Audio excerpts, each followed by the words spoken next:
नमस्कार। भगवान गणेश को हम कई नामों से जानते हैं, है ना?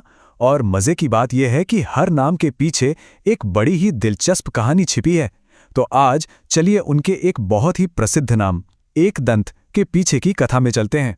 तो सवाल ये उठता है कि बुद्धि और ज्ञान के देवता का एक दांत आखिर टूटा कैसे?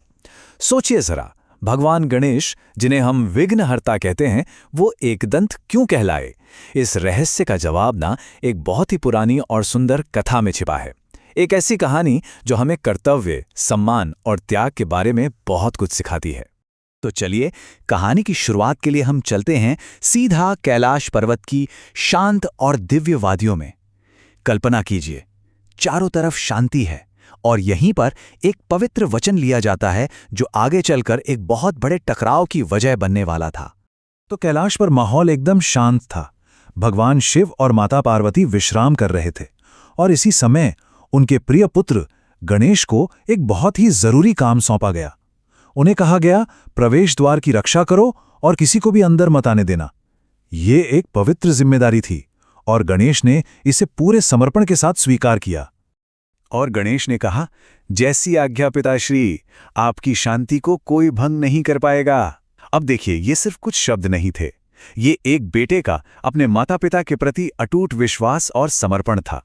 और बस गणेश पूरी निष्ठा के साथ द्वार पर पहरा देने लगे। और तभी कहानी में एक ऐसे व्यक्ति का आगमन होता है जो इस पूरी शांति को भंग करने वाले थे। ये थे शक्तिशाली और सम्मानित ऋषि परशुराम। देखिए, परशुराम कोई साधारण ऋषि नहीं थे। वो तो स्वयं भगवान विष्णु के अवतार थे और अपने गुरु भगवान शिव के सबसे बड़े, सबसे परम भक्तों में से एक। तो उन्हें पूरा यकीन था कि भाई, उन्हें अपने गुरु से मिलने से कौन रोक सकता है। तो वो आते हैं और कहते हैं, प्रणाम बालक, मुझे तुरंत भगवान शिव से मिलना है, रास्ते से हट जाओ। उनके स्वर में एक अधिकार था, एक आदेश था। उन्हें लगा कि उनके लिए तो सारे दरवाजे हमेशा खुले रहते हैं, ये तो बस एक छोटी सी बात है।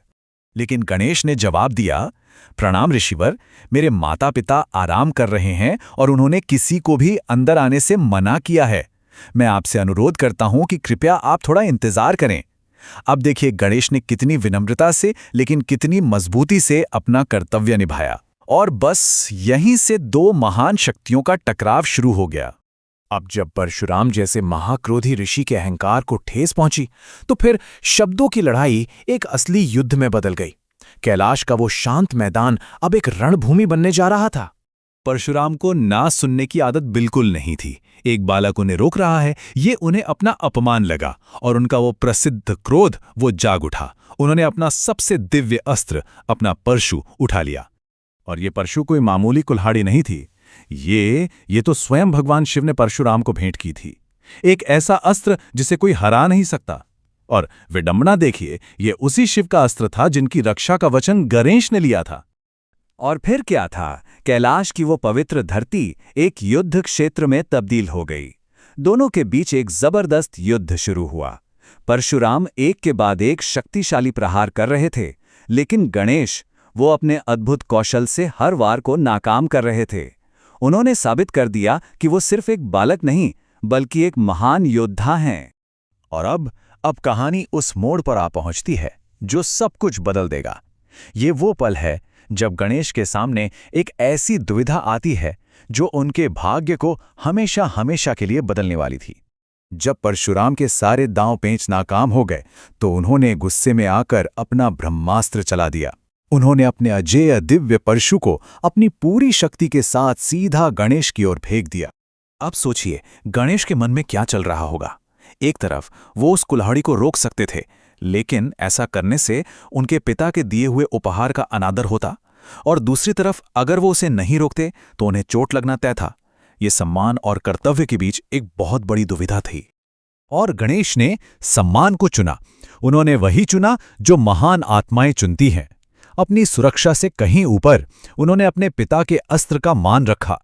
उन्होंने उस दिव्य परशु को रोकने की कोई कोशिश नहीं की। उन्होंने बस अपना सिर झुकाया और उस भयानक प्रहार को अपने एक दांत पर ले लिया। एक जोरदार आवाज हुई और उनका दांत टूट गया। यहां पर युद्ध तो खत्म हो गया, लेकिन एक बहुत बड़े आध्यात्मिक पाठ की शुरुआत हुई। यहीं से गणेश की एक नई पहचान बनी, एक नया नाम मिला। जाहिर है ये सब शोर सुनकर माता पार्वती दौड़ी चली आईं। अपने बेटे को इस हाल में देखकर वो गुस्से से भर उठीं। लेकिन ताज्जुब की बात यह थी कि गणेश के चेहरे पर दर्द का कोई निशान नहीं था, बल्कि एक शांत सौम्य मुस्कान थी। और उन्होंने अपनी माँ को शांत करते हुए जो कहा वही इस कहानी का सार है। उन्होंने कहा, ये कोई नुकसान नहीं है, बल्कि एक नया रूप है। ये टूटा हुआ दांत इस बात का प्रतीक है कि ज्ञान पाने के लिए कभी-कभी अपने अहंकार का त्याग करना ही पड़ता है। और बस उसी दिन से भगवान गणेश को एक नया नाम मिला, एक दंत, मतलब एक दांत वाला। एक ऐसा नाम जो हमेशा हमें याद दिलाता है कि ऊंचे ज्ञान के लिए अपने अभिमान का त्याग करना कितना जरूरी है। लेकिन उस टूटे हुए दांत की कहानी यहीं खत्म नहीं होती। वो त्याग और विनम्रता का प्रतीक तो बना ही, पर जानते हैं सबसे अद्भुत बात क्या है? सालों बाद जब महर्षि वेदव्यास को महाभारत लिखवाने के लिए किसी की जरूरत पड़ी, तो भगवान गणेश ने अपने उसी टूटे हुए दांत को कलम बनाकर इतिहास के सबसे बड़े महाकाव्य को लिखा। तो ये कहानी हमें एक बहुत ही गहरे सवाल के साथ छोड़ जाती है। जब हमारी अपनी जिंदगी में कोई टकराव होता है, कोई मुश्किल आती है, तो हम क्या चुनते हैं? अपना अहंकार या फिर एक ऊंचा ज्ञान? ये एक ऐसा सवाल है जिसका जवाब शायद हम सभी को अपने अंदर ही खोजना होगा।